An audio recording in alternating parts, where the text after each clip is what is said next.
ya, dan penyebab tersering daripada kelumpuhan nervus 7.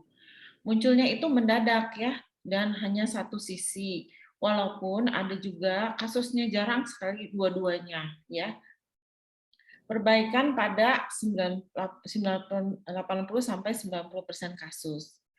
Nah, penyebabnya ini biasanya pada orang-orang dengan imunokompromis. Jadi seperti kita ketahui ya, manusia itu akan rentan terhadap infeksi virus ya pada keadaan-keadaan di mana imunitasnya turun ya, seperti orang dewasa dengan diabetes mellitus, wanita hamil, kemudian kurang tidur ya, makanya sering dikaitkan dengan angin malam ya, segala macam ya, dan kemungkinan adanya infeksi walaupun belum pernah ditemukan adanya inokulasi virusnya. Tetapi dengan pemberian antiviral, ternyata perbaikannya cukup bermakna. Juga dikatakan bisa jadi ini merupakan suatu reaktivasi daripada herpes zoster dari ganglion di nervus facialis atau yang mengurus wajah ya.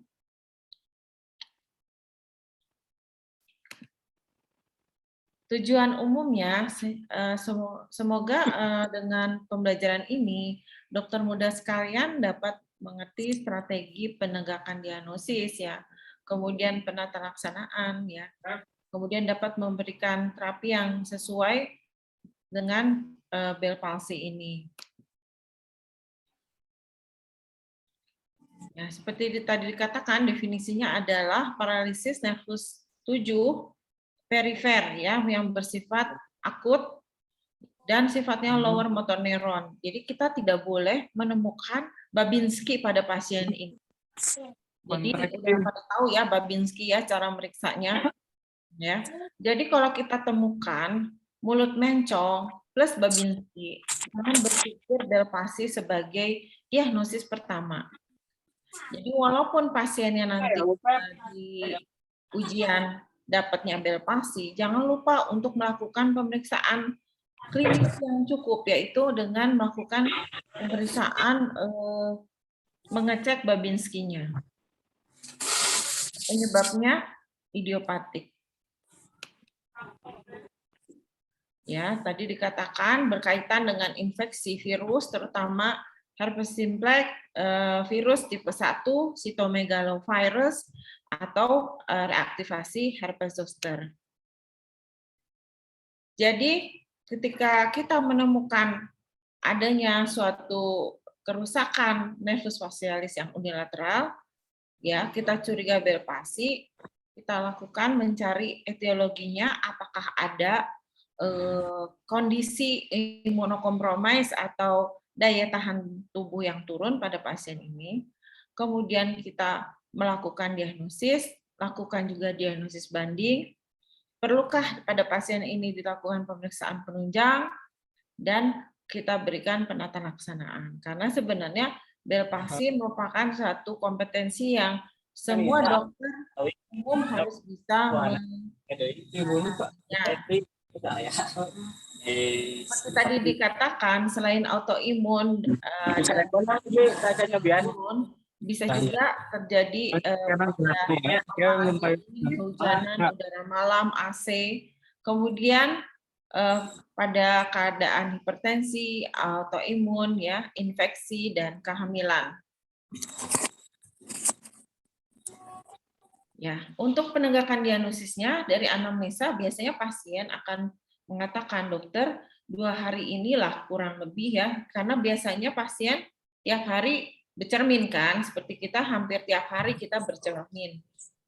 Itu ketika tiba-tiba ditemukan mukanya tidak simetris dengan paralisis atau kelumpuhan otot-otot facialis. Kelumpuhan otot facialisnya ini khas pada Bell palsy, di mana bagian atas dan bawahnya juga terkena ya. Kadang-kadang pasien juga mengeluhkan di belakang telinganya di sisi yang lumpuh itu juga terdapat sedikit tidak nyaman atau otalgia, dan peningkatan produksi air mata. Jadi air matanya itu banyak sehingga menetes terus ya, yang nantinya lama-lama akan turun produksinya sehingga bisa menyebabkan dry eye atau mata kering di sisi ipsilateral. Jika mengenai nervus 7 perifernya di tingkat tinggi, yaitu di belakang daripada telinga, maka akan terjadi gangguan hiperakusis. Jadi penderita akan mengeluhkan suara-suara itu sekarang terasanya lebih kencang ya, dan lebih berisik ya. Dan jika terjadinya letak di bawah, maka akan menurunkan rasa pengecapan dari lidah di ipsilateral. Semua keluhan ini biasanya dirasakan oleh pasien dalam waktu 2 kali 24 jam. Ya. Kemudian selanjutnya dilanjutkan dengan pemeriksaan fisik ya, di mana kita harus teliti ya, di mana pada yang kita ketahui kita harus bisa membedakan apakah parese nervus 7 yang dialami pasien ini sifatnya upper motor neuron atau lower motor neuron. Jika kelumpuhannya itu disebabkan oleh lesi upper motor neuron, maka bagian atas dari wajah itu tidak kelumpuhan. Dalam artian, ketika pasien disuruh untuk mengangkat alis, maka musculus orbicularis, frontalis, corrugator itu tidak terkena. Ya. Tetapi kalau memang khas Bell palsy, yaitu lesinya lower motor neuron, maka otot facialis baik upper face sama yang lower face bagian bawahnya juga terkena. Sehingga baik otot orbicularis, frontalis, corrugator juga adanya hilangnya lipatan nasolabialis. Hanya satu sisi. Ya, kita bisa lakukan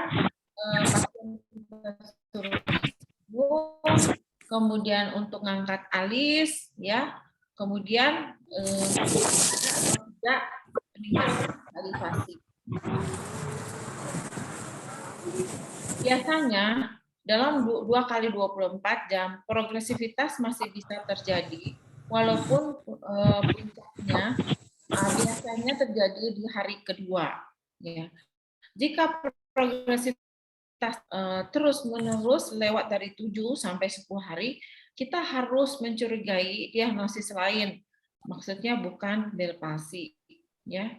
Biasanya tadi seperti saya ungkapkan di awal, sebenarnya kelumpuhan nervus 7 unilateral ini biasa ditemukan pada Bell palsy. Tetapi jika kita menemukan kelumpuhan nervus 7-nya bilateral, kita harus evaluasi lebih lanjut dan harus dirujuk karena dapat disebabkan oleh Guillain-Barré syndrome, Lyme disease, meningitis, dan penyakit-penyakit autoimun.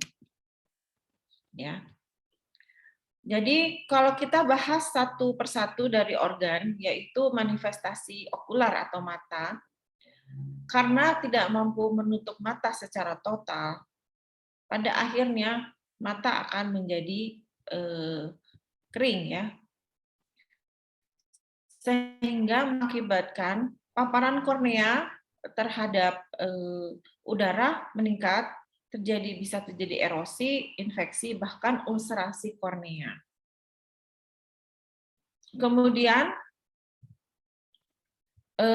bisa menyebabkan synkinesis otonom ya, yaitu air mata yang disebut air mata buaya, berupa menetesnya air mata saat mengunyah. Jadi setiap mengunyah air matanya makin keluar ya.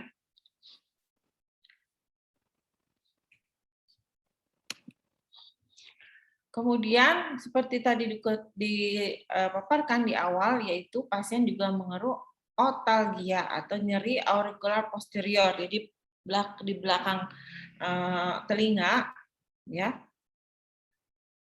Kadang-kadang malah mendahului gejala yang ada terlihat di muka. Jadi 1 atau 2 hari sebelumnya terjadi malaise disertai nyeri di belakang telinga. Mungkin kalian-kalian sudah yang pernah mengalaminya juga mengalami hal yang sama, ya.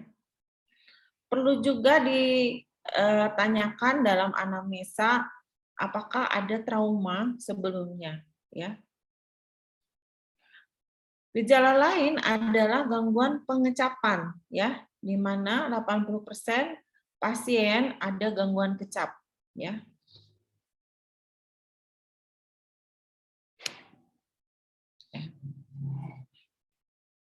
Yang perlu dilakukan adalah pemeriksaan darah lengkap, gula darah sewaktu, dan tes faal ginjal. Walaupun sebenarnya ketika pada awalnya kita sudah menyaring pasien dan tidak ditemukan, mungkin tidak perlu dilakukan di kunjungan pertama, ya. Tapi setelah kita melihat bahwa mungkin ada kaitannya ke depannya diperlukan, boleh dilakukan pemeriksaan darah lengkap, gula darah sewaktu, tes faal ginjal. Diagnosis klinis Bell palsy ditegakkan dengan anamnesis PD dan PD umum dan PD neurologis, ya.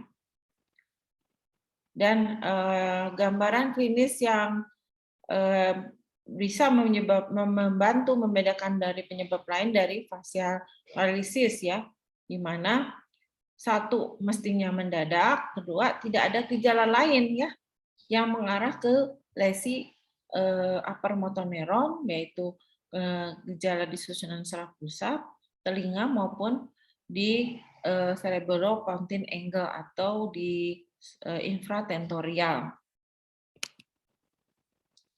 Nah, yang kemudian harus dilakukan adalah penentuan grading, ya. Karena grading 1 sampai 4 itu kita bisa tangani sendiri. Jadi dokter-dokter sekalian bisa menangani di praktek pribadi. Tetapi jika sudah gradingnya 5 dan 6, sebaiknya dirujuk, ya. Ini bisa dibaca sendiri, ya, mengenai gradingnya. Nah, grading 5 dan 6 yang kita perhatikan adalah disfungsi berat, ya. Kalau 5 itu disfungsi berat, hanya sedikit gerakan yang dapat dilakukan, sedangkan grade 6 itu sama sekali tidak ada gerakan, ya, alias paralisisnya sifatnya total. Nah, grading 5 dan 6 ini mesti dirujuk, ya. Penyebab grading 5 dan 6 harus dirujuk adalah grading 5 dan 6 itu sangat berkemungkinan untuk menyebabkan penyembuhan yang inkomplit. Grading ini juga berguna untuk monitoring, ya. Jadi misalnya kita bekerja di suatu rumah sakit atau di puskesmas atau di klinik, hari pertama pasien datang ditemui oleh dokter Andre, kemudian minggu depannya yang jaga dokter Sarah, itu dokter Andre dan dokter Sarah saling berkomunikasi satu sama lain dengan menuliskan grading. Sehingga ketika dokter Sarah posisinya memeriksa pasien di minggu setelah dokter Andre memberikan terapi, dokter Sarah bisa menilai apakah grading ini perbaikan, menetap, atau justru memburuk. Barangkali demikian yang mengenai grading, ya. Diagnosis bandingnya bisa stroke, ya, akustik neuroma atau tumor, ya. Kemudian infeksi saluran telinga itu bisa menyebabkan Bell palsy juga, ya. Kemudian Ramsay-Hunt syndrome biasanya karena penyebabnya herpes zoster, tapi kenanya memang kena langsung di telinga. kemudian amyloidosis, dan aneurisma. Autoimmune syndrome, botulism, carcinomatosis, cholesteatom, telinga tengah, malformasi kongenital, dan schwannoma nervus facialis.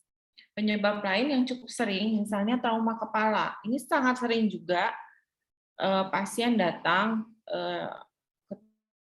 ke praktek kita tidak untuk gejala palsinya. Jadi biasanya kita melihat sendiri. Itu mukanya kenapa? Oh, iya dok, ini saya memang mukanya seperti ini. Saya pernah kecelakaan lalu lintas. Ya, setelah kecelakaan lalu lintas, lumayan saya 2 hari tidak sadar. Setelah bangun saya kena ini ya. Biasanya pada fraktur basis ya, kemudian yang benturannya cukup berat ya, yang bisa menyebabkan trauma pada nervus facialis.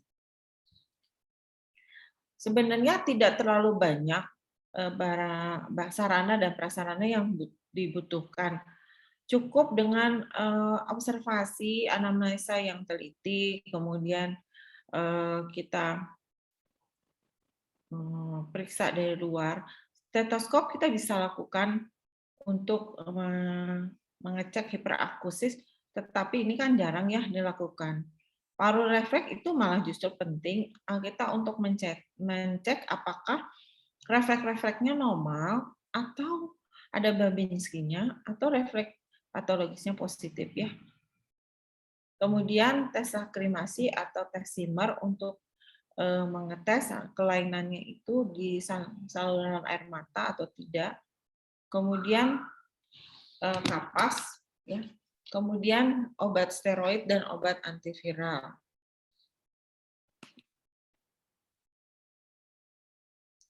Nah, prognosisnya seperti dikatakan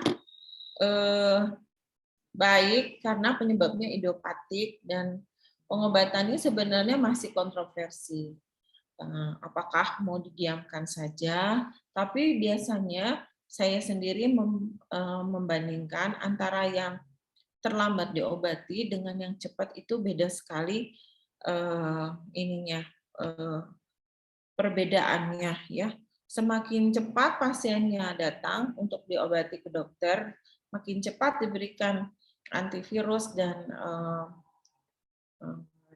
steroid, maka makin cepat kemungkinan untuk penyembuhan komplit. Tetapi kalau misalnya pasiennya terlambat untuk berobat ya, misalnya terlambat 4 hari baru atau lewat dari seminggu, biasanya penyembuhannya itu kurang baik ya.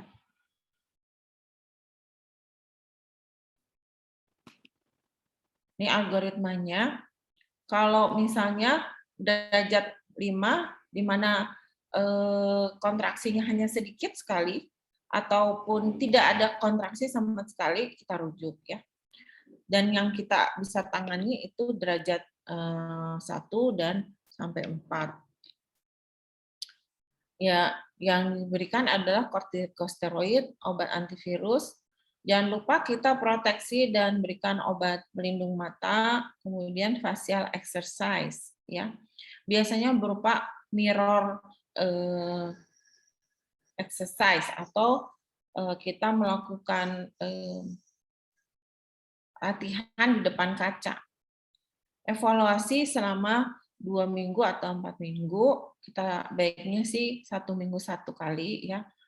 Kemudian pemeriksaan fungsi nervus facialis dicatat setiap kontrol.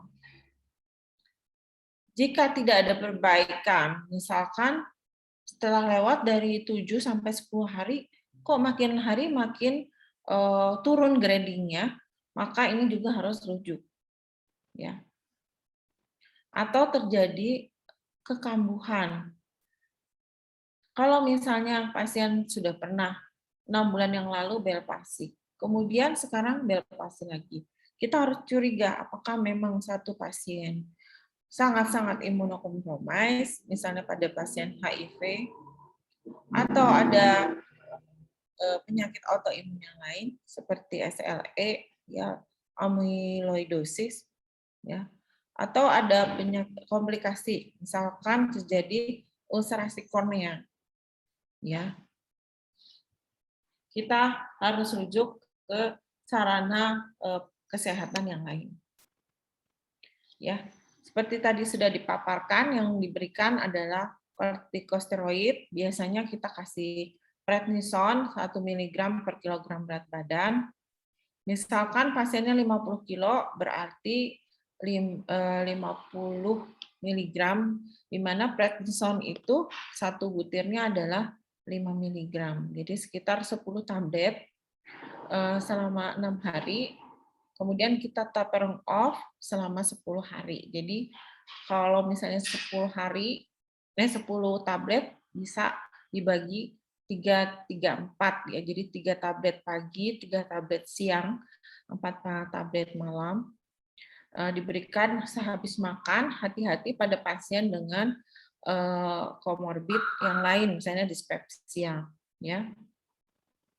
Dikatakan pemberian kortikosteroid efektif dan meningkatkan perbaikan fungsi saraf. Bawah ya, di garis bawahi, jika diberi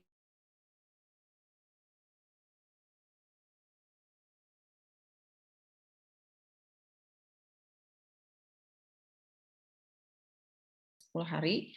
Jika kita curiga reaktivasi varicella zoster, dosisnya 2 kali lipat, yaitu 800 mg oral 5 kali per hari. Ya, hati-hati pada pasien dengan gangguan ginjal. Kemudian lindungi mata ya. Jadi selama penyembuhan dan nervus facialisnya terkena kelumpuhan, kita harus melindungi mata sampai terjadi reinervasi ya, di mana kita perlu memberikan lubrikasi mata dengan air mata artifisial, ya. Kemudian kita bisa lakukan fisioterapi, biasanya dilakukan setelah lewat fase akut ya. Ini ada yang mengatakan 2 minggu, tapi sebenarnya aman jika lewat hari ke-7 ya, ke-5 sampai ke-7, jika kita melihat puncaknya sudah dilewati ya.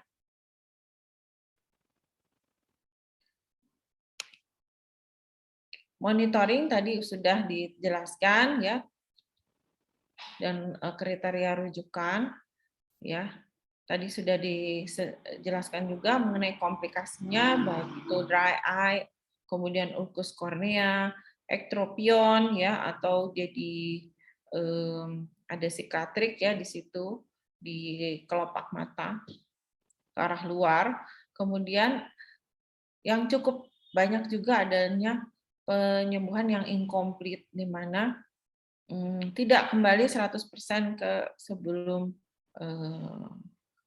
penyakit itu datang, dan hiperlakrimasi. Prognosisnya pada umumnya baik, kondisi terkendali dalam 3 minggu ya, 85% pasien itu sembuh dalam 3 minggu. Nah, 15% lagi bisa dalam 3 bulan ya. Dan kita sebagai dokter juga bisa melihat bahwa ada orang-orang yang menunjukkan gejala sisa berupa sinkinesis ya, atau kalau senyum itu agak aneh sedikit, adanya spasme hemifasial, terjadi yang apa ya, gerak-gerak ya, gerak-gerak seperti kepantik mukanya ya. Bentuk pencegahan perlu kontrol gula darah pada penderita DM ya, kemudian hindari paparan udara malam ya, kemudian yang terakhir sudah ya, udah terakhir. Ada yang mau ditanyakan sejauh ini untuk topik yang pertama?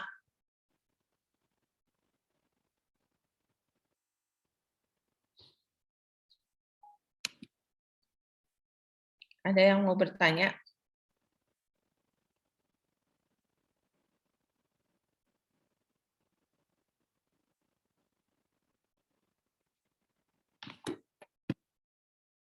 Jadi Bell palsy itu lumayan gampang ya, nanti kalau dapat tesnya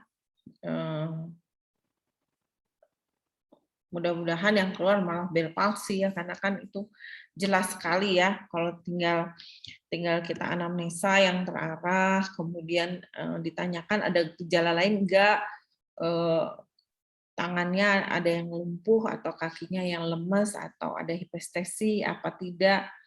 Jika tidak ada, kemudian pemeriksaan fisiknya hanya terbatas di wajah saja tanpa adanya Babinski segala macam ya, kita bisa langsung menjawab ini Bell palsy. Saya kira cukup mudah ya. Sebenarnya kalau membuat soal ujian itu tidak ada dari kita ingin menjebak, tidak ya. Jadi biasanya kasus yang diberikan itu memang kasusnya unik-unik, unik-unik dan khas, dalam artian kalian itu bisa menjawabnya ya. Mungkin yang kurang itu adalah nanti ketika DD ya. Karena kalau DD kurang atau tidak dituliskan, terus terang nilainya akan berkurang. Misalnya kalau kalian hanya menuliskan diagnosis saja, berarti kan nilainya cuma 1. Kalian nulis DD-nya tambah 1, nanti nilainya 2. Tapi kalau nulis diagnosis kerja sama DD-nya 2, jadi nilainya 3 ya.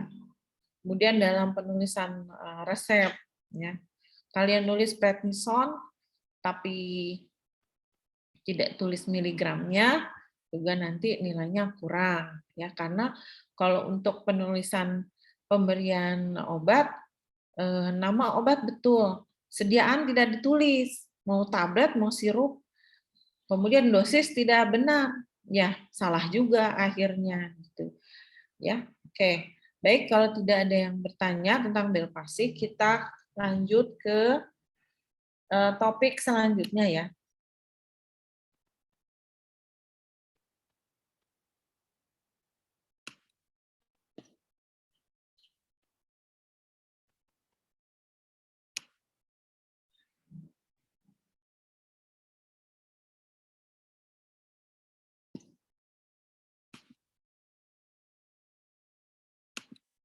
Tentang BPVV.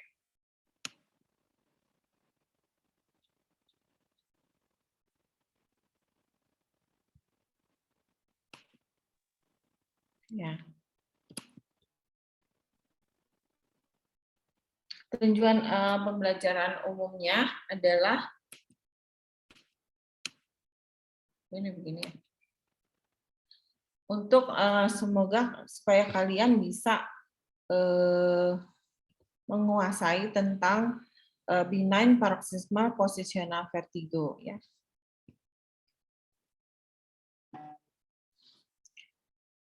Vertigo itu adalah sensasi gerakan atau rasa gerak ya dari tubuh atau lingkungan sekitarnya dengan gejala lain yang timbul, yang berasal dari gangguan di alat keseimbangan tubuh oleh berbagai keadaan dan penyakit ya.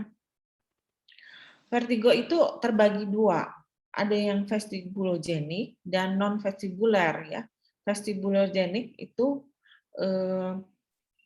bisa primer atau sekunder ya. Yang primer itu kayak gangguan motion sickness ya, seperti kalian naik bus ya, misalnya dari kecil di Bandung, lahir besar di Bandung, tidak pernah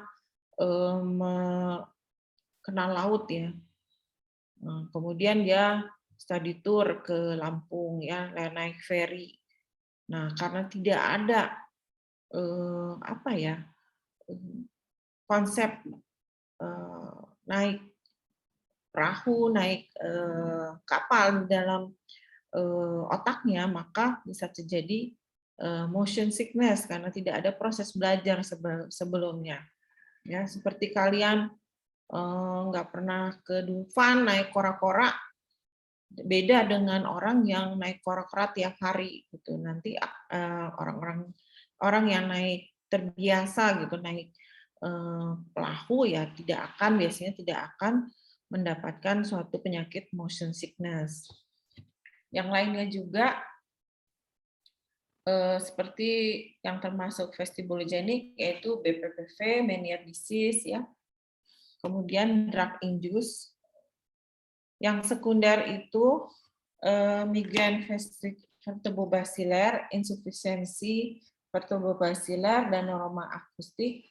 Yang non vestibular itu biasanya disebabkan oleh gangguan cerebellar, hiperventilasi, dan psikogenik ya. Jadi jangan ini ya salah ya, jangan salah kalau gangguan psikogenik itu bisa menyebabkan vertigo juga ya.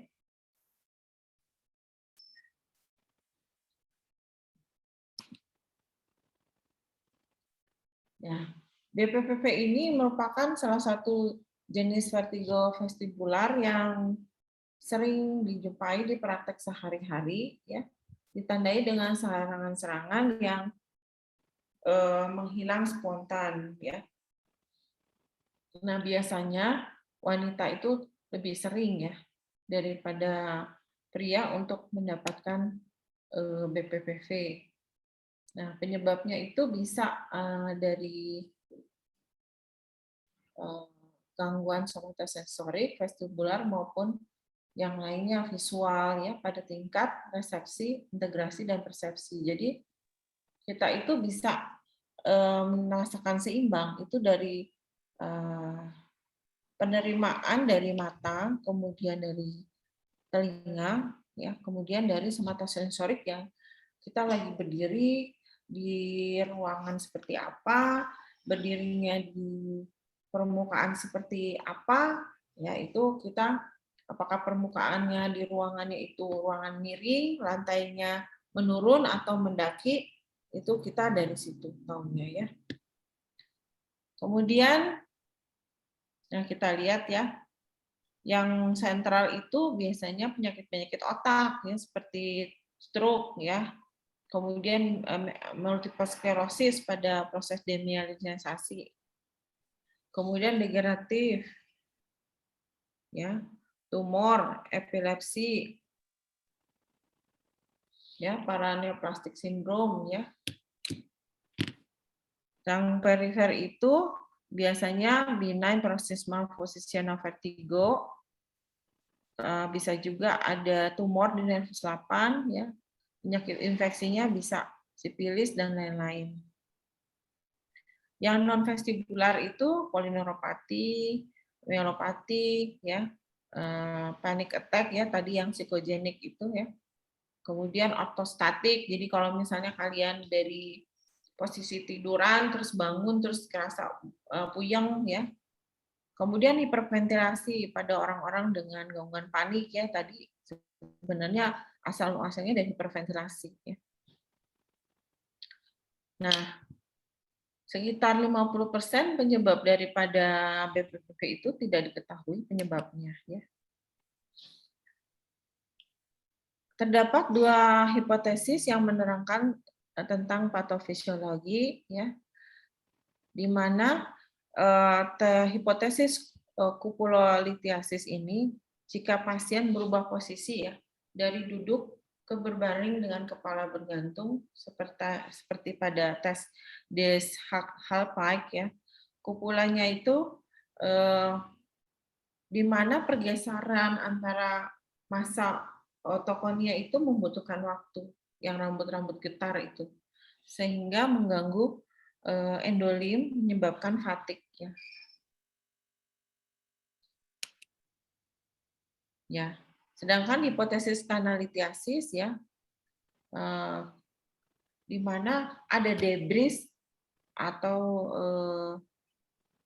kotoran-kotoran ya yang tidak melekat pada kupula tapi mengambang pada endolim. Jadi di kanalis posterior yang kita tahu di dalam telinga dalam itu ada cairan ya. Ya. Dan jika perubahan kepala tiba-tiba debris itu akan bergerak ke posisi yang paling bawah dan merangsang nervus ampularis ya. Penegakan diagnosisnya ini ditanyakan bentuk vertigonya, melayang, berputar 7 keliling, rasa kayak naik perahu, kemudian kondisi yang memprovokasi seperti apa, profil waktunya dia mendadak atau akut, pelan-pelan, hilang timbul, atau bagaimana. Sebelumnya ada gangguan pendengaran nggak, seperti tinnitus atau apa, ya, atau kurang dengar. Kemudian pengobatan, misalnya kita tahu ada obat-obatan tertentu yang menyebabkan gangguan dengar, seperti streptomisin, kanamisin, obat salisilat, ya. Ada tidak penyakit sistemik yang bisa mempengaruhi peredaran darah ke otak? Misalnya anemia. Kalau anemia di bawah 10 bisa jadi rasa kayak vertigo non vestibulogenik, ya. Kemudian penyakit seperti jantung, penyakit hipertensi, hipotensi, itu bisa jadi seolah-olah pasien itu vertigo vestibulogenik, tetapi setelah kita anamnesa yang teliti, ternyata ya gitu, karena hipotensi ortostatik, jadi ketika berubah posisi dari tidur ke duduk atau tidur berdiri, terjadi gejala vertigo, ya. Nah, pada pemeriksaan fisik dilakukan pemeriksaan keadaan umum, tekanan darahnya saat berbaring dan tegak itu harus diperiksa kalau kalian mendapatkan kasus ini, ya. Kemudian nadinya bagaimana, keadaan jantung, paru, dan abdomen. Pasien bisa dilakukan tes Romberg, misalnya pasiennya berdiri, ya. Pada tes Romberg, posisi kita ada di belakang pasien dan kita harus yakinkan di belakang kita ada dinding, ya.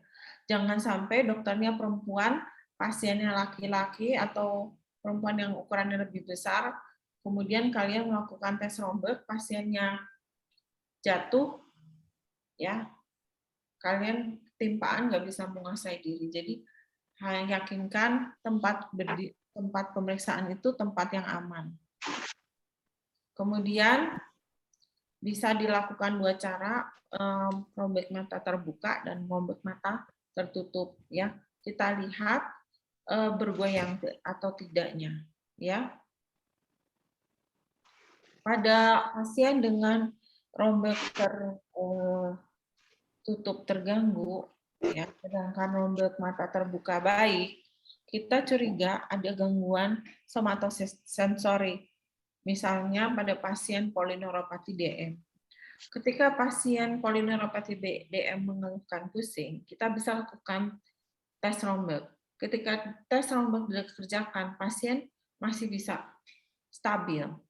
Tapi ketika pasien menutup mata, timbul goncangan yang gerak, sehingga kita sebut Romberg tertutup terganggu. Itu berarti bantuan informasi yang didapatkan dari trungkal, dari sensorik kaki itu menghilang dan sekelilingnya tidak dapat dibantu karena input mata menghilang karena ditutup, kan.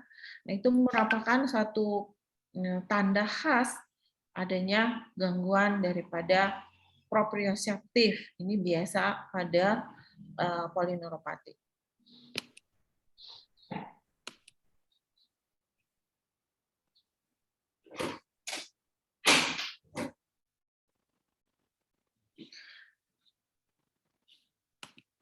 Selanjutnya adalah pemeriksaan pass pointing, ya. Jadi pasiennya itu berhadapan-hadapan dengan kita kurang lebih sekitar 0,5 sampai 1 meter, ya, berhadapan. Kemudian tangannya diangkat sampai kita menyentuh telunjuk tangan kita dan kita ini lakukan pemeriksaannya, ya.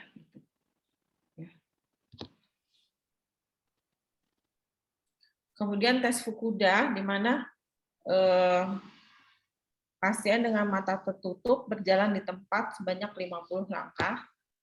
Setelah itu diukur penyimpangan sudutnya kedua kaki ya. Normalnya tidak lebih dari 30 derajat ya. Dan kita harus pada BPPV tidak boleh ditemukan kelainan yang lain kecuali tes di Hallpike-nya, Dix Hallpike-nya positif. Yang lain tidak boleh. Ada Babinski-nya positif, tidak boleh peningkatan refleks atau penurunan refleks, tidak boleh ada Paresis nervus 7, 12 tidak boleh ada ya. Tidak boleh ada gangguan menelan, tidak boleh ada gangguan pendengaran. Jadi benar-benar tidak boleh ditemukan yang lain kecuali Dix Hallpike-nya positif atau Fukuda positif ya. Fungsi motorik dan kelumpuhan tidak boleh ditemukan pada pasien seperti ini.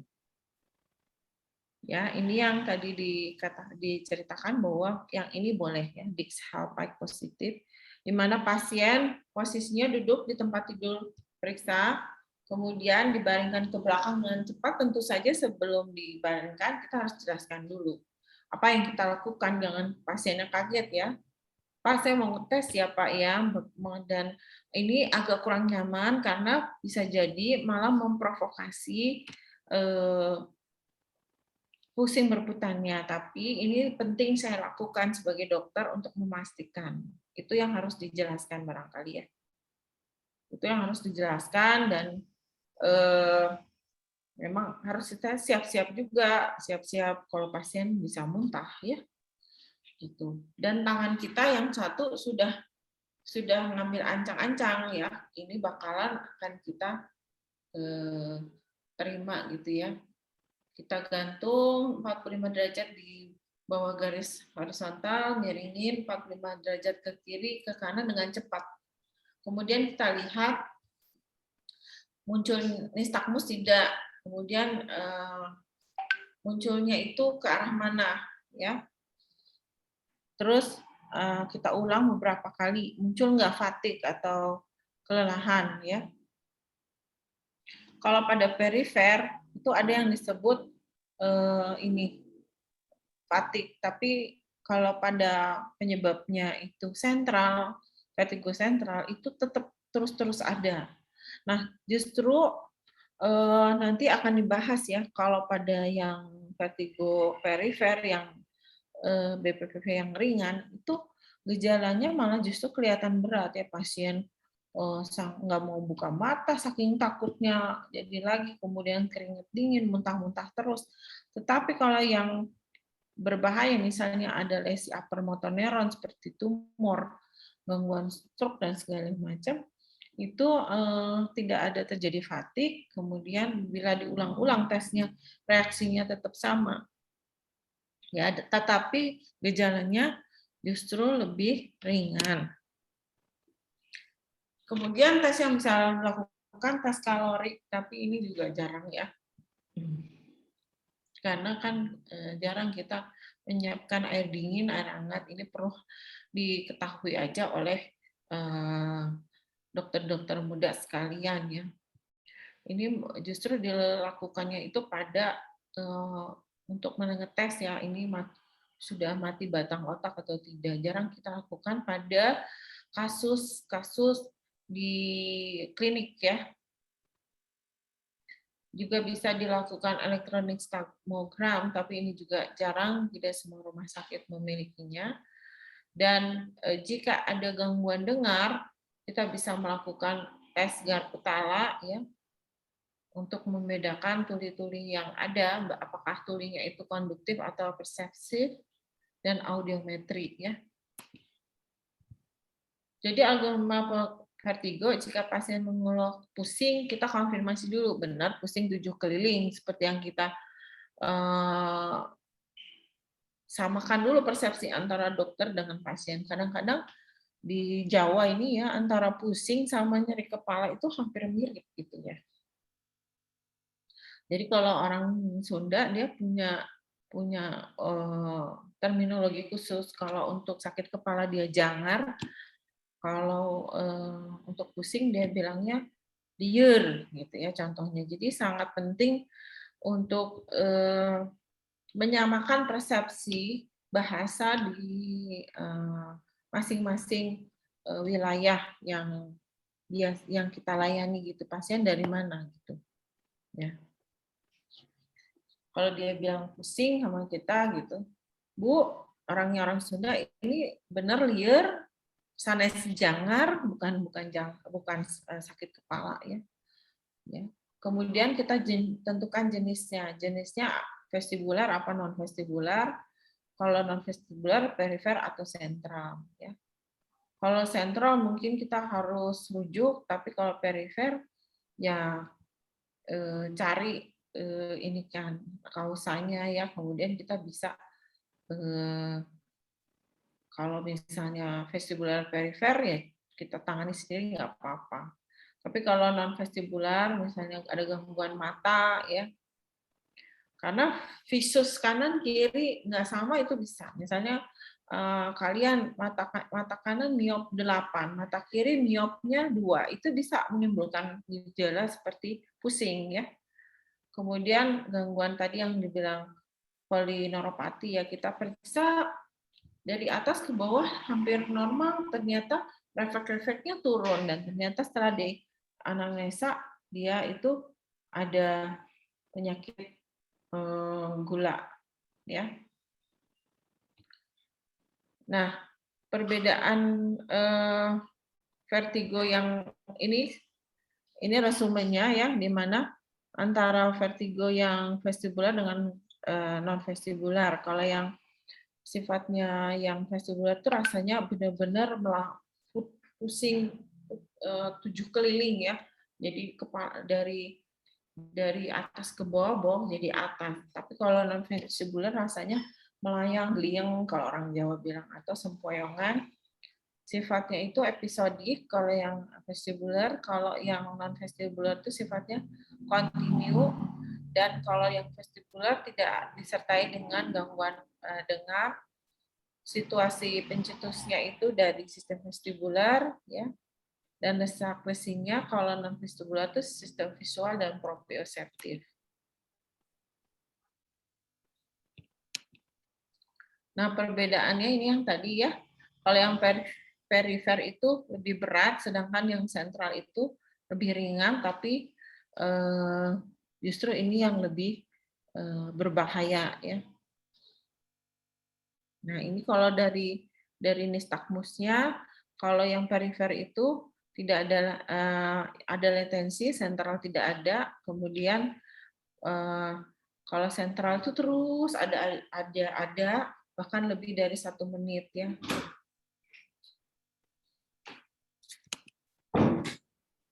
Kemudian pemeriksaan penunjang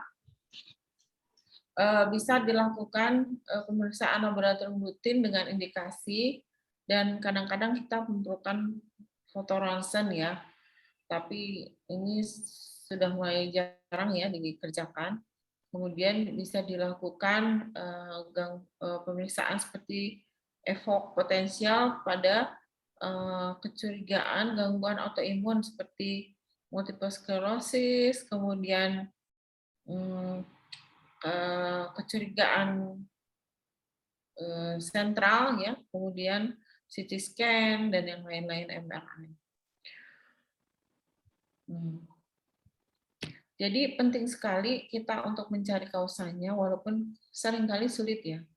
Dan terapi simptomatik itu yang paling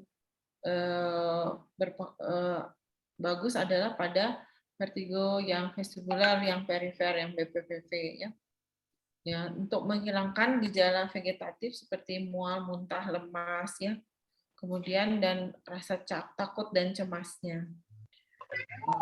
Ya, yang biasanya pada fase akut bisa dilakukan pemberian obat antihistamin plus penenang ya, dalam hal ini benzodiazepam ya, dan diberikan antiemetik seperti obat untuk mengatasi muntah mualnya.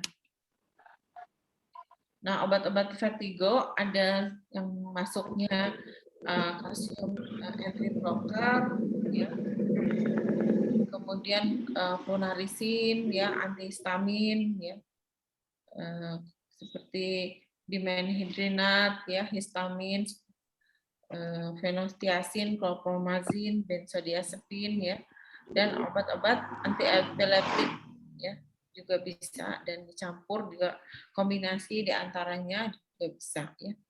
Nah, untuk simptomatik juga bisa diberikan antiemetik seperti metoclopramid atau domperidon.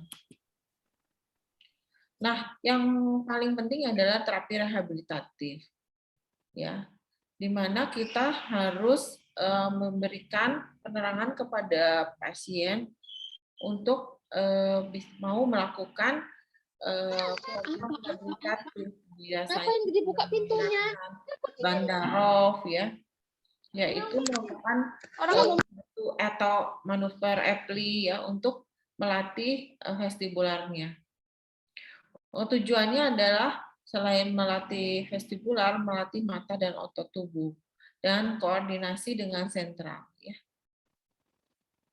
Sehingga kemampuan vestibular yang baik akan tercapai kembali. Ini adalah prosedur Epley, ya, pasien kita baring suruh duduk di meja periksa, kemudian dengan waktu yang cepat ada 4 gerakan, ke kiri 45, kemudian ke kanan 45 derajat, kemudian kita putar ke 135 derajat, kemudian kita berdirikan lagi dengan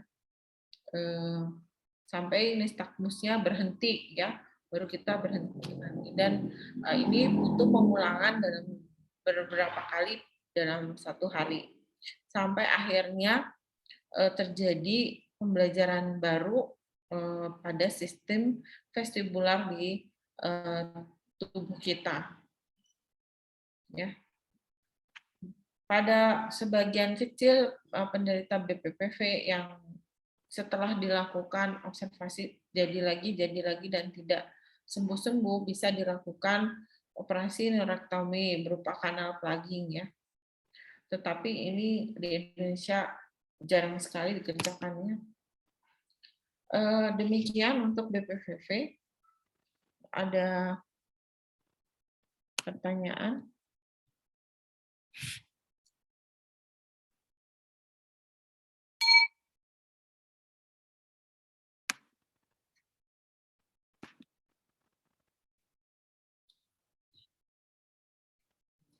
Jadi kalau untuk nanti ujian vertigo, kalian sebenarnya anamnesa, ya, karena kan itu akan dinilai juga kemampuan anamnesa, ya. Kemampuan anamnesanya, satu, dipastikan dulu ini vertigo atau bukan. Kedua, sejak kapan, apa yang memperberat, apa yang memperingan, ya. Kemudian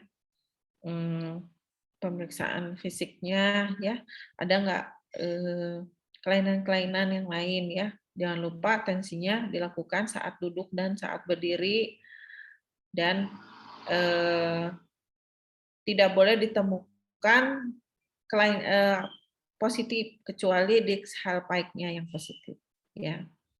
Dan atau Fukuda yang lainnya tidak boleh ada yang positif. Mau Babinski segala macam tidak boleh ada, ya. Dan tidak boleh ada telinga berdenging. Jadi di anamnesa harus ditanyakan dan yang lain-lainnya, ya.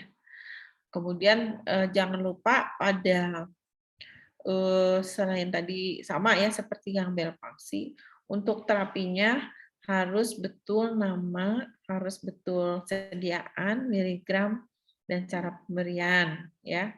Kemudian khusus untuk BPPV, kalian harus bisa memberikan penerangan kepada pasien, rehabilitatifnya bagaimana, karena itu merupakan salah satu yang dinilai, apakah mengerti kalau pasien harus dilakukan rehabilitatif segera, ya. Jadi itu salah satu terapinya, ya. Jadi kita bisa mencontohkan, ya, kepada pasien gimana sih terapi Epley, ya, metode Epley. Baik, kita lanjutkan ke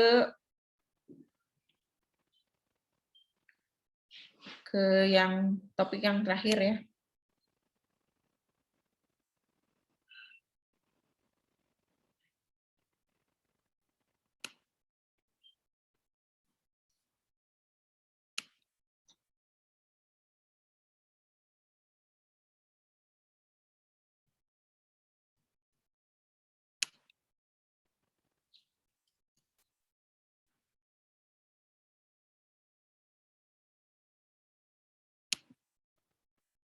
Yang terakhir adalah tentang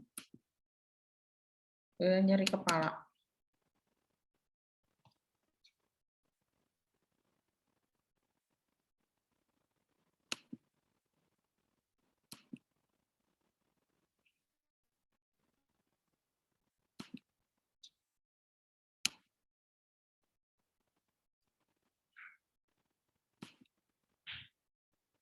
It's 14 hours.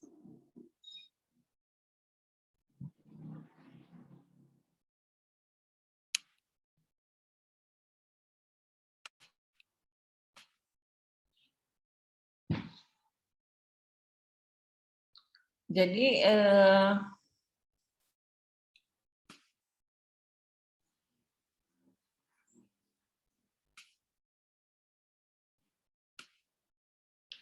nyeri kepala ini merupakan salah satu kelainan neurologi yang paling sering juga ya pasien datang ke praktek kita.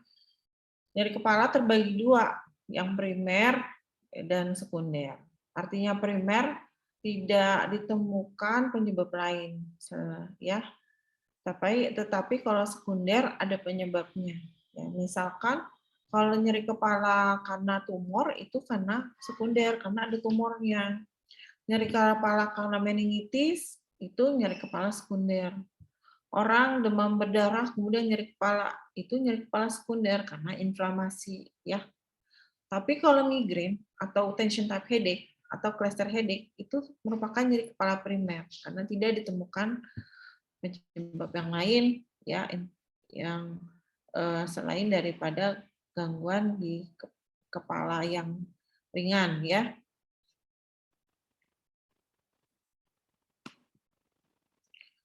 Tujuan umum dan khususnya adalah kalian bisa sebagai dokter muda bisa untuk menangani dan dari mulai melakukan pemeriksaan fisik, pengambilan itu anamnesa, kemudian pemeriksaan fisik, kemudian pemeriksaan penunjang sampai memberikan penatalaksanaan yang baik mengenai nyeri kepala ya.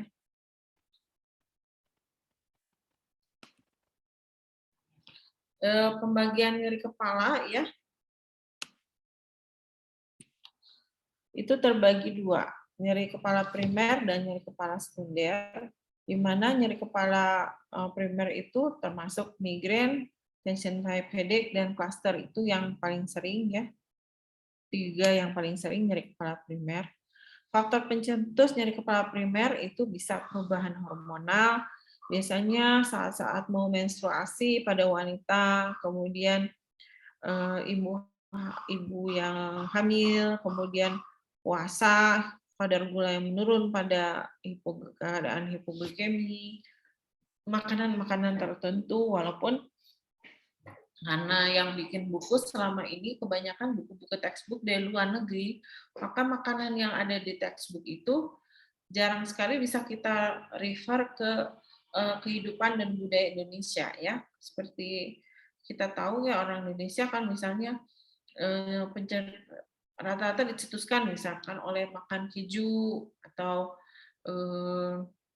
makanan tertentu lah ya, yang mungkin di Indonesia keju rata-rata makannya kapan sih? Paling pas Lebaran doang atau hari-hari besar yang ada kejunya ya.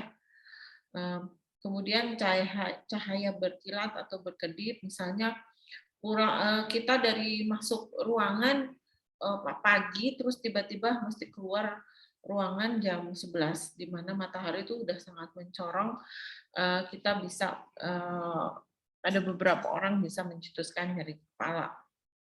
Kurang tidur ini sangat banyak dan harus dimasukkan dalam anamnesa ya. Kemudian genetik.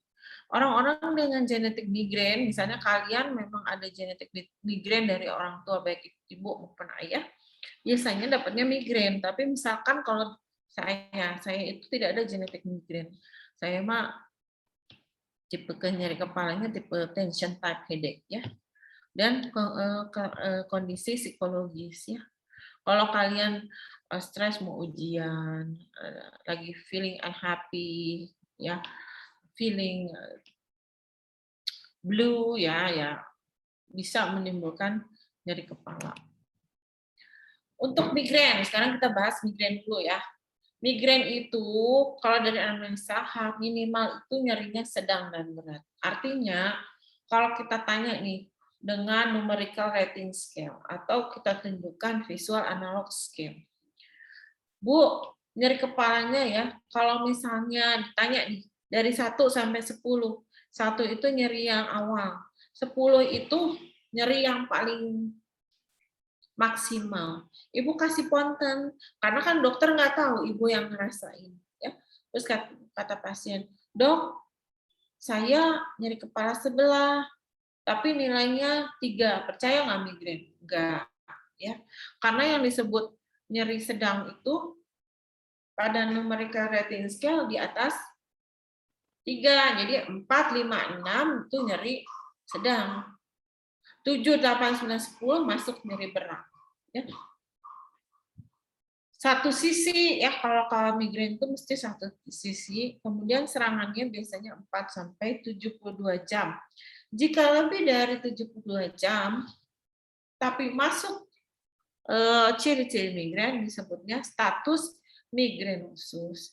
Jadi kalau di bagian neurologi ada 2 status. Status epileptikus, kejang lebih terus-terusan 30 menit, dan status migrainosus, migrain terus-terusan lebih dari 3 hari. Ya. Kemudian berdenyut seperti ditusuk-tusuk, bertambah dengan aktivitas fisik. Nah, karena nyerinya sedang berat, rata-rata pasien tidak dapat beraktivitas.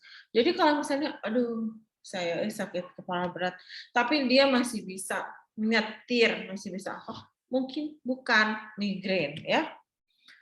Bisa disertai mual dengan ataupun tanpa muntah, fotofobia atau fonofobi. Fotofobia itu takut dengan sinar, fonofobia nggak enak, bertambah gejalanya dengan suara-suara keras, dan biasanya ada aura, walaupun migrain itu ada yang tanpa aura dan dengan aura.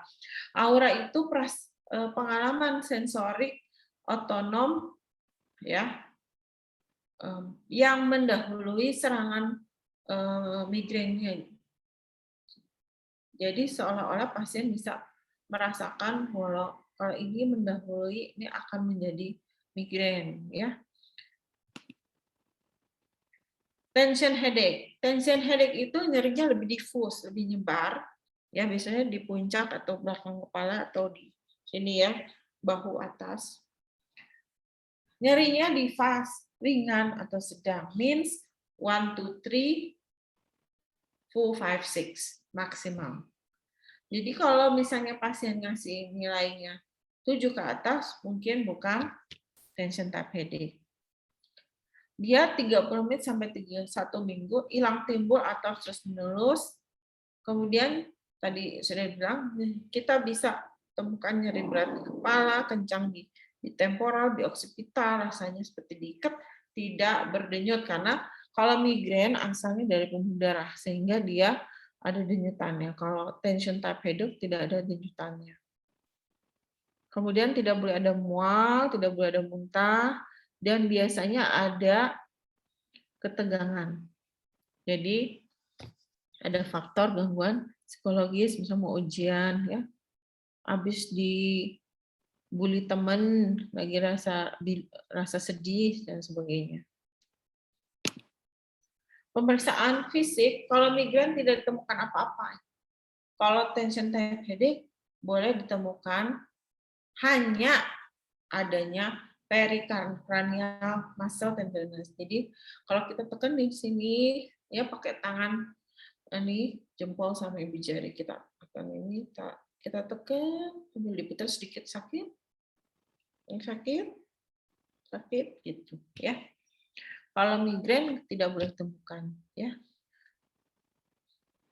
Tapi nggak boleh dua-duanya ada Babinski, nggak boleh ya. Nyeri kepala ada Babinskinya, curiga nyeri kepalanya bukan nyeri kepala primer, tapi nyeri kepala sekunder ya, misalnya tumor ya, segala macam. Jadi pemeriksaan yang penunjang dikerjakan untuk menyingkirkan penyebab nyeri kepala sekunder. Kalau misalnya perlu pemeriksaan radiologi CT scan atas indikasi. Sebenarnya perlu nggak sih pasien di CT scan? Kalau dari pemeriksaan fisik, anamnesa, tidak ada yang mengharuskan kita sebagai dokter ya untuk pasien dilakukan CT scan, ya nggak usah dikirim ya. Diagnosis klinisnya kalau migrain itu sekurang-kurangnya terjadi 5 serangan yang memenuhi kriteria ini ya, berlangsung 4-72 jam, unilateral, berdenyut, sedang berat, bertambah dengan aktivitas fisik. Jadi tanya sama teman-teman atau coba kembalikan lagi ke kalian. Kalau kalian kena migrain, bisa nggak kerja? Nggak bisa rata-rata, ya. Lebih enak tiduran, matiin lampu, terus sunyiin ya jauh-jauh dari suara-suara berisik.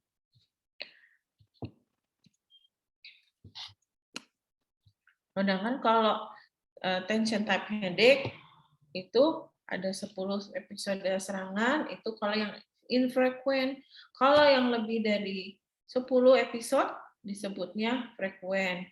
Kalau lebih dari 15 hari per bulan dalam waktu 3 bulan udah masuk ke yang disebut dengan chronic tension type headache ya.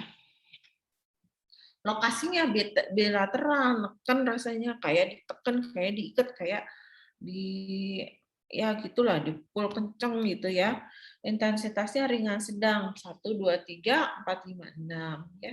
Tidak diperberat dengan aktivitas rutin. Saya kalau kena tension type headache masih bisa nyetir ya. Kemudian diagnosis bandingnya tetap ya dilakukan cluster headache ya, cervicogenic headache dimasukkan. Ya, kalau untuk yang tension headache bisa unilateral juga, tapi biasanya pindah-pindah, kadang yang kanan, kadang yang kiri ya. Gitu. Comprehensive management itu kita harus mentarget berdasarkan dari lama dan intensitas nyeri. Ya udah lama akut, kronik apa akut? Ada gejala penyerta enggak? Kemudian disabilitasnya gimana? Ya, ada ansietas enggak? Ya. Terus kita hindari gangguan tidur, stres, cahaya, perubahan cuaca dan tekanan. Untuk migrain itu dan nyeri kepala sebenarnya ada yang disebut terapi abortif. Jadi terapi untuk menghilangkan nyerinya waktu itu ya. Biasanya dikasih analgetik ya, contohnya paracetamol atau mau yang pakai yang non steroid anti inflammatory drug boleh, misalnya ketoprofen, ibuprofen. Atau kita yang mau kasih yang spesifik untuk mengkontraksi pembuluh darahnya untuk migrain, kasih triptan atau golongan ergotamin. Atau mau dikasih antiemetik ya. Sewaktu kejadian, ini adalah algoritma kalau untuk status migrainosus ya, kalau udah lebih dari 3 hari nyeri migrain terus-terusan dan yang persisten, kita udah coba obat tidak berkurang, itu harus dirawat inap ya. Dirawat inap. Biasanya yang diberikan adalah ini. Biasanya diberikan triptan yang parenteral. Kadang-kadang juga dikasih obat-obatan seperti kortikosteroid intravena. Profilaksis juga dilakukan ya, yang biasanya sih dikasihnya propanolol ya, bisoprolol, beta-blocker ya, diltiazem juga bisa. Kemudian anti epilepsi seperti valproic acid ya, atau antidepresan seperti amitriptilin atau duloxetin. Biasanya obatnya dititrasi pelan sampai tercapai dosis efektif dan harus disesuaikan juga apakah ada efek samping dan ada nggak komorbid pasien. Jangan sampai kita pasien asma dan migrain kita kasih beta blocker nanti makin nggak muncul gangguan pernapasannya. Dan obat dihentikan setelah 6-12 bulan efektif mencegah nyeri kepala. Jadi pencatatan itu di status sangat penting di rawat jalan. Jadi bulan ini frekuensinya berapa. Jadi pembuatan diari migrain, diari nyeri kepala itu penting ya oleh pasien. Untuk terapi tension type headache itu yang akut itu dikasihkan aspirin, paracetamol atau non-steroid anti-inflammatory drug. Kalau yang kronik bisa diberikan antidepresan trisiklik atau anti-ansietas. Terapi non farmakologis juga kita harus berikan hindarkan dengan faktor-faktor pencetus, kemudian bisa otot-otot yang kaku, misalnya otot trapesius, otot scaneus, ya kita bisa masas, baik itu di tasitens, ya elektromedis, kemudian perbaiki postur dan posisi dalam bekerja, dalam belajar, penggunaan analgetik dan sedatif yang bijaksana, karena penggunaan obat-obatan analgetik yang berlebihan juga bisa mencetuskan apa yang disebut medication overuse headache atau nyeri kepala yang dicetuskan oleh penggunaan obat-obat nyeri kepala yang berlebihan. Behavior treatment, ya, kemudian mengurangi stres dan memperbaiki gangguan tidur terbukti sangat berperan dalam menghilangkan nyeri kepala. Kemudian kita juga ajarkan gimana pasien untuk gaya hidupnya perbaiki. Kalau misalnya sering begadang, ya nggak boleh begadang. Ya, kemudian harus bisa mengendalikan emosi, relaksasi. Kalau misalnya udah jenuh belajar, jangan misalnya main game kelamaan, ya malah tambah stres. Pelajaran ternyata belum selesai gitu ya. Kitanya jadi banyak yang belum dikerjain. Akibat main game kelamaan, ininya sakit, ini nggak enak, ya tidurnya kurang. Harusnya kan kalau misalnya jenuh belajar, olahraga ya, lari biar dihilangin stresnya gitu.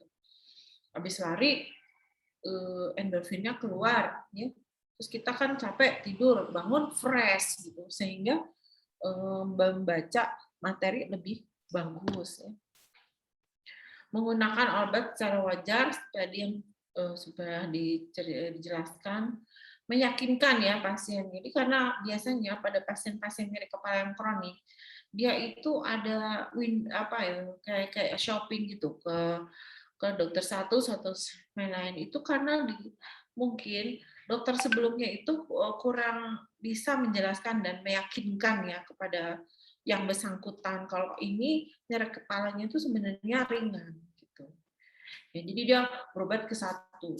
Jadi dia nggak datang lagi untuk kontrol. Padahal kalau dia datang lagi ke dokter Budi misalnya, ke dokter Budi, percaya dengan omongan dokter Budi kalau ini tuh nyeri kepalanya primer, ya itu dia datang lagi bulan kedua untuk terapi preventif, bulan ketiga datang lagi untuk terapi preventif, itu bisa jadi malah ke depannya bagus. Jadi si Budi ini pintar, tapi dia pintar ngediagnosa, benar diagnosisnya, tapi komunikasinya jelek.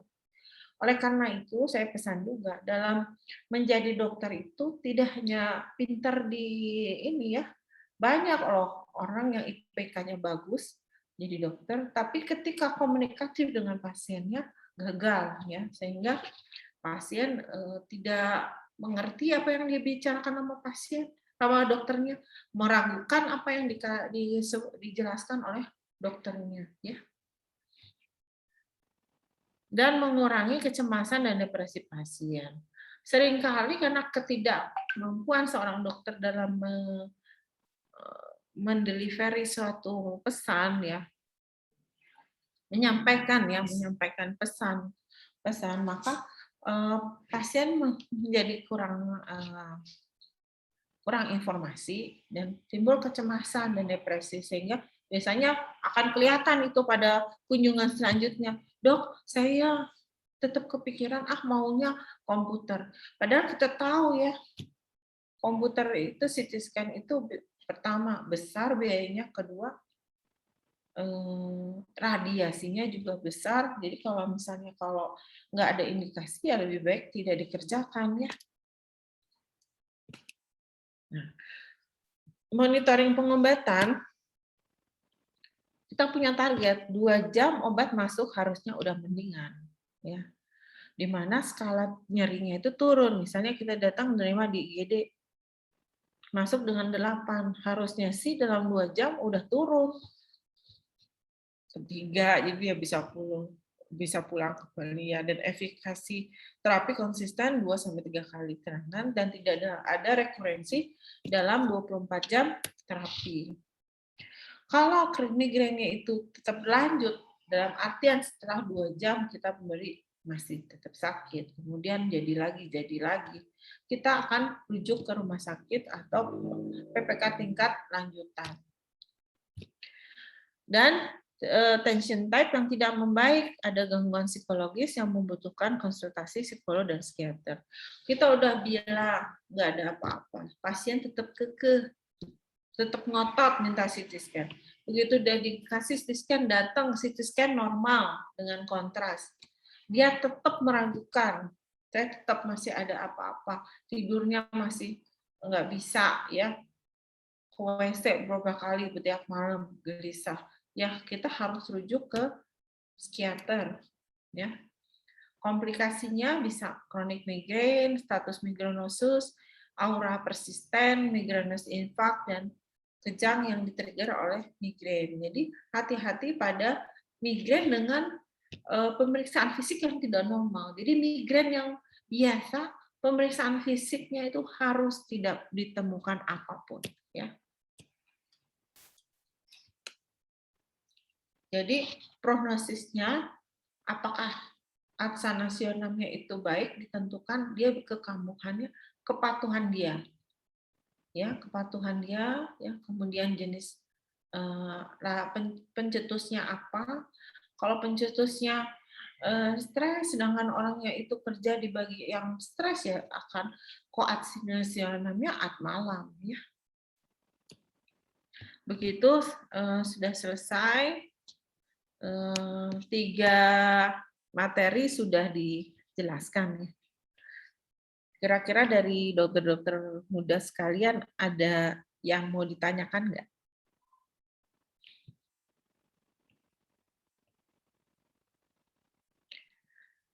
Untuk yang nyeri kepala itu juga kemungkinan besar dikeluarkan ya.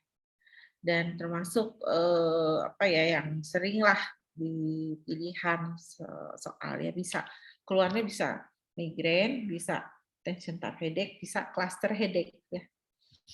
Kalau dari migrain kan udah jelas ya, anamnesanya sebelah, berdenyut. Kemudian jangan lupa nanya FAS atau numerical rating scale. Jadi kita bisa ini nyerinya apa? Nyeri ringan, sedang atau berat. Kalau cluster headache sama migrain itu berat, ya sedang berat. Kalau cluster malah lebih berat ya. Kalau cluster itu nyerinya itu seperti kilatan, ntar hilang. Nanti bentar lagi, jadi berkelompok, berklaster-klaster ya.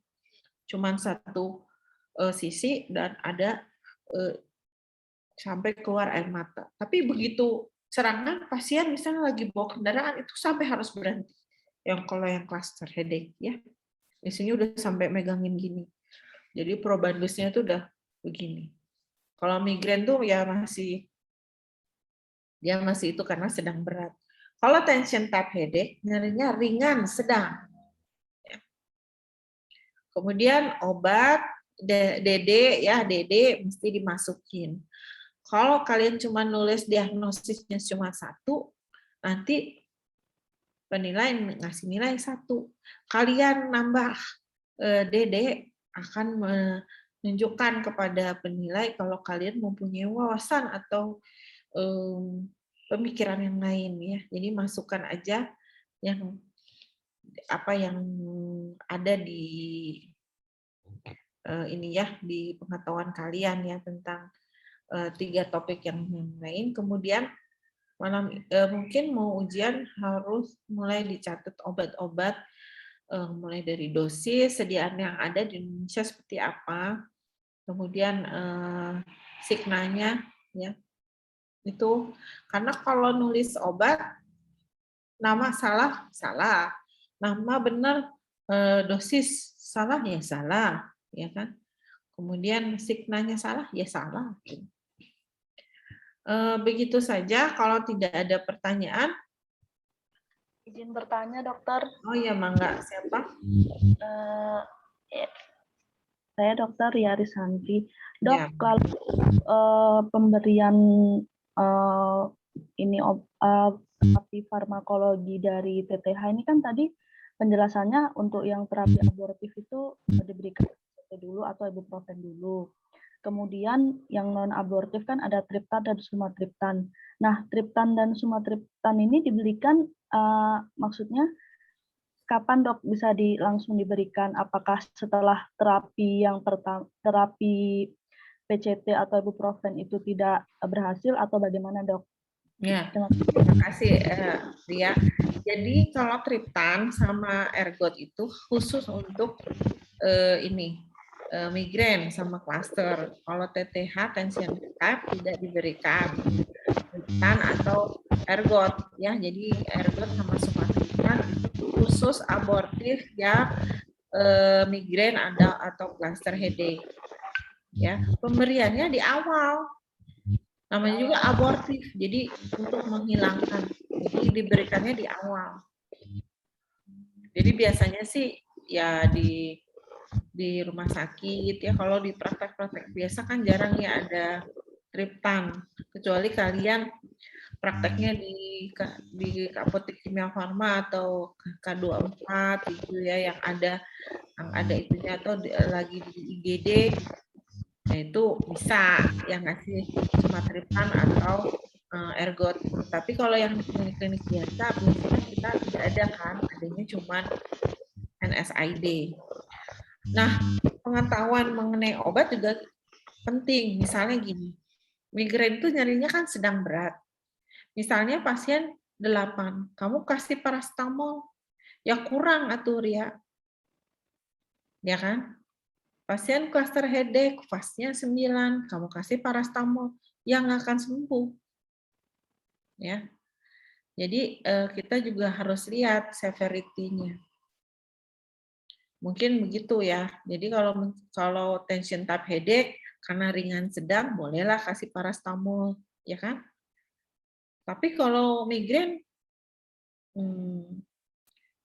ya nggak bisa kasih paracetamol. Tahu sendiri kan, kalian udah pernah kan ngerasain paracetamol. Rata-rata udah pernah lah minum paracetamol, ya tahu ya itu paracetamol. Paracetamol itu kalau 500 mg dia dosisnya untuk antipiretik. Tapi kalau dosisnya tinggi, dia jadi analgetik. Misalnya, dan itu udah banyak di pasaran ya, seperti Sumagesik, ya, Panadol Forte, itu isinya paracetamol juga, cuman ditambahin sama dia, jadi 650, ya. Dan paracetamol itu obat yang side effect-nya ringan ke perut. Jadi kalau misalnya ada penyakit komorbid, kita sangat bisa memberikan, misalkan nyerinya berat, kita dobelin paracetamolnya jadi 1000 mg misalnya. Asal kalian bisa adu argumen dengan ininya, tergantung kasusnya ya. Tapi biasanya sih kalau ujian-ujian seperti ini kita memberikannya yang khas-khas saja, gitu ya Ria ya. Jadi pemberian obat itu sesuai dengan fasenya. Dan jangan memberikan triptan sama ergot pada pasien dengan tension type headache. Jadi triptan sama ergot itu hanya diberikan pada kasus kasus migrain sama cluster, ya. Malah kalau cluster juga ditambah dengan oksigenasi, baru dia berhenti, ya, sakit kepalanya. Ada lagi? Izin dokter, kalau untuk ibu hamil boleh dikasih obatnya apa ya dok? Kalau ibu hamil lebih terbatas lagi, ya. Ibu hamil mungkin kalau untuk tension type headache ya paracetamol bisa, karena kan NSAID tidak bisa ya diberikan. Soalnya kemarin ada soal nggak ada paracetamol, adanya sumatriptan, ergotamin, lagi ya. Coba triptan, Ondansetron sama apa gitu, lupa saya dok. Satu lagi, tapi nggak ada paracetamol dok. ondansetron bisa diberikan pada pasien. Oh, ondansetron ya dokter. Oke dok. Terima kasih dok. Ya.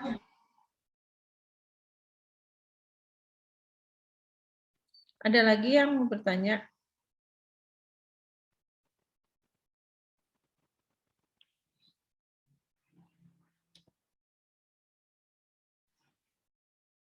Jadi jika tidak ada pertanyaan lagi, saya kira cukup sampai di sini. Kalau misalnya ada pertanyaan lain sebelum ujian bisa ditanyakan ke email saya drmedia.sps@yahoo.com ya. Jadi drmedia.sps ya, langsung semua huruf kecil semua @yahoo.com ya. Itu bisa kalian hubungi saya untuk bertanya mengenai modul IFK yang ini ya, tentang neurologi. Saya kira cukup sekian. Dokter izin dokter. Selamat ujian. Dokter izin, boleh bagi slide-nya dokter? Hah? Slide dokter. Boleh. Nanti ini aja. Ke email aja tadi. Dokter ya, ke email aja nanti saya bagikan. Oh baik dokter, saya email ya dokter. Ya, drmedia.sps@yahoo.com ya. Dalam waktu hari ini ya, kalau besok. Izin dokter, dr.media SPS ya dokter? Nggak pakai titik, drmedia@sps@yahoo ya dokter? Ya. @yahoo.com. Ya. Saya ucapkan selamat ujian kepada Dede semua. Ini ya, semangat terus ya. Negara dan bangsa dan keluarga menunggu kalian untuk bekerja ya, dan memberikan ilmu yang kalian dapat ya. Semoga sukses semua, semoga lulus semua. Amin. Terima kasih dokter. Terima kasih dok. Terima kasih dokter. Terima kasih dokter. Yuk, Tati. Makasih Bang Adit.